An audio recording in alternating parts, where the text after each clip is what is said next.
अस्सलाम वालेकुम दोस्तों, उम्मीद है आप सब खैरियत से हैं और अपने परिंदों के साथ बहुत ही अच्छा वक्त गुजार रहे हैं। तो सिस्टम कुछ ये हो रहा, गर्मी के इस मौसम की वजह से मैं ब्लॉगिंग मैंने समझ लो ना ही की है। मुश्किल से एक ही वीडियो होगी मैंने इस सीज़न में छोड़ी है। तो इस सीज़न की प्लानिंग जिस हिसाब से मैंने की थी वो बहुत ज़्यादा बुरी प्लानिंग थी। हालांकि काफ़ी सोच विचार के साथ ये किया था, लेकिन अंदाज़ा नहीं था कि इतना बड़ा नुकसान होगा। तो कमरों के बारे में आपको बताएं, कमरे में जो मैंने परिंदों का सेटअप लगाया था उसमें ये आपको वीडियो में लास्ट में बता भी चुका हूँ कि ब्रीडिंग का बहुत ज़्यादा इशू आ रहा है। ह्यूमिडिटी कम होने की वजह से डेडिंग शेल बच्चों में माल न्यूट्रिशन का बहुत ज़्यादा इशू था और वेंटिलेशन बिल्कुल नहीं थी। मतलब प्रॉपर इंतज़ाम नहीं कर पाया था क्योंकि बजट इतना नहीं था कि उसे प्रॉपर कर सकूँ। तो थक हार के इस सीज़न को ऑफ़ करना पड़ा मुझे।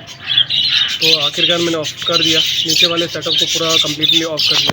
बाकी क्या कहते हैं, कॉलोनी में जो हांडियाँ मौजूद थी वो हांडियाँ भी हमने निकाल दी।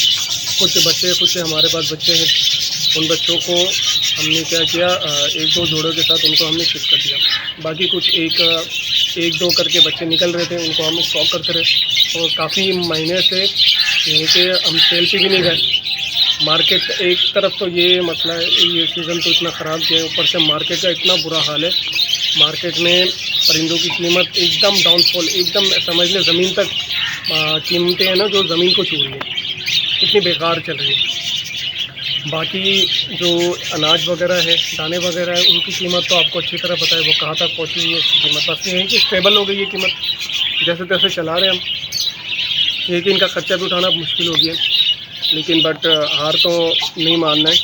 तो बाकी पिंजरे वगैरह परिंदे वगैरह सब ऊपर लेके आ गए। तीनों को भी हमने ऊपर शिफ्ट कर दिया है, आंटियाँ उनकी हटा दी है। बस एक जोड़े को रखा था, वो जोड़ा भी शायद मुझे हटाना पड़ गया। इसके अलावा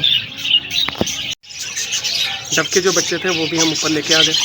और इसी के साथ बेंगलाइज के बच्चों को हमने जावा के बच्चे हैं जो हमने नीचे रखे थे वो ऊपर लेके आ गए। और डब के साथ हमने बेंगलाइज के पट्ठों को वहाँ पर वापस रख दिया। तो और इनकी जगह जो यहाँ पर हम पहले इनको पालते थे, यहाँ पर उन पट्ठों को रखा, उन जोड़ों को रखा है जिनके पास अंडे और कुछ बच्चे थे, ताकि ये ब्रीड करे। आखिरी सीज़न ही ये इनको कंप्लीट करे। जो कॉलोनी में हमारे पास हांडियाँ मटकियाँ थी, उन कॉलोनी से सारी मटकियाँ हमने निकाल ली। और हमारे पास जो बच्चे कुछ कलेक्ट हुए थे, उन बच्चों को मैंने ये सोचा है कि आने वाले वक्त के लिए इनको हम क्या करेंगे, ब्रीड पेयर्स के लिए आगे रेज़ करूँगा। तकरीबन 30 से 50 तक का करने का इरादा था, जो बीच में काफ़ी मसले मसाइल की वजह से नहीं कर सके। मेरा यहाँ पर कमरा बनाने का इरादा है जहाँ पर फुल वेंटिलेशन भी हो, जो वेंटिलेशन का तो बहुत ज़्यादा इशू था, बहुत ज़्यादा मसला था। मौसम भी आज बहुत ज़्यादा अच्छा है। और नीचे का ये इशू रहा है कि हमेशा पंखे का इंतज़ाम करो, जो पंखा नहीं होता था। वेंटिलेशन हमारे पास बेहतरीन है ऊपर पंखों के लिए परेशानी नहीं होने की ज़रूरत पड़ेगी। और कबूतर जो हमारे पास थे, कबूतरों के बच्चे काफ़ी बड़े हो गए और इनको अब ऊपर लेके आ गए फ्लाई के लिए। वैसे मुझे तो शौक़ नहीं है फ्लाई का बिल्कुल भी शौक़ नहीं है मुझे, लेकिन ये है कि बच्चों की ज़िद थी, बच्चे चाहते थे कि वो फ्लाई के लिए ऊपर छोड़े, तो मैंने तो इजाज़त दे दी। और मैं कहा इनके पीछे भागता फिरूँ, तो बच्चे यहाँ पर देख लें इनको। फिर उससे मुर्गियों के साथ उनकी दोस्ती हो गई, कुछ कह नहीं रहे। जो हमारे पास लास्ट बैच था बच्चों का, उसमें सिर्फ एक ही जो है, खुशकिस्मती से सिर्फ एक ही बच्चा हमारे पास बचा है, बाकी बचा नहीं पाए। लेकिन फिर भी शुक्र मनाता हूँ कि एक बच्चा बचा है। और खुशी की बात यह है कि वो मेल की वैसे याद ज़रूरत थी, क्योंकि उसका साइज़ जो है ना वो जावा साइज़ का है, थोड़ा कद उसका ज़्यादा है। बाकी जो हमारे पास मेल है वो उनका कद इतना ज़्यादा नहीं है। असल में मुझे इस चीज़ को भी स्टॉप करवाना था कि इनके दरमियान ना इन ब्रीडिंग बहुत ज़्यादा हो रही थी, और इन ब्रीडिंग की वजह से आप हमारी मुर्गियों के साइज़ को देख सकते हैं। हालांकि असील है लेकिन साइज़ इनका नहीं है। तो उसके साथ अगर ब्रीडिंग स्टार्ट कर देंगे हम, तो ये कि इन ब्रीडिंग का जो इशू वो ख़त्म हो जाएगा और हमें सही साइज़ वाले ये असील बच्चे भी मिल जाएंगे। अब भरपूर कोशिश है हमारी। ऊपर ये पिंजरों को भी लेके आ गए हम सारे, और नीचे जगह पूरी खाली कर दी।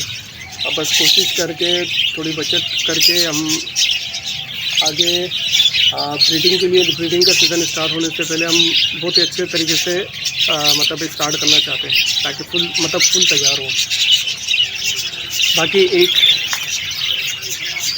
एक लटीनों के पास अंडे रखे थे मैंने, वो अंडे फर्टाइल भी थे, नीचे भी काफ़ी बार फर्टाइल हुए, मैंने बाकायदा देखे भी, तो 2 बच्चे भी निकले थे लटीनों के। लेकिन बदकिस्मती ऐसी रही हमारी कि वो बच्चे मैं जब देखने गया तो वो बच्चे मिले ही नहीं मुझे।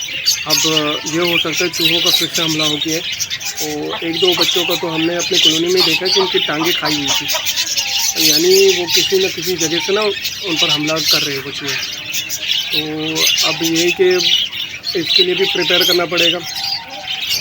और बाकी जो अंडे हमारे पास है, उस अंडे में से सिर्फ हम क्या करेंगे, लतीनों के अंडे को मैं कोशिश कर रहा हूँ कि ये बजीज के पास दे दूँ, वो कुछ कर ले इसका। और समीर वो कहा था, चूहे की मशीन का कहा था, एक काम कर, गंदू में भिगो के रख, बस ये काम रहा। नेक्स्ट वीडियो में आप देखते हैं कहाँ तक हम ये कोशिश पूरी कर सकते हैं, यानी कहाँ तक हम इनकी मतलब प्रॉपर इंतज़ाम इनके लिए कुछ ना कुछ कैसे कर सकते हैं। तो तब तक के लिए अल्लाह हाफ़िज़।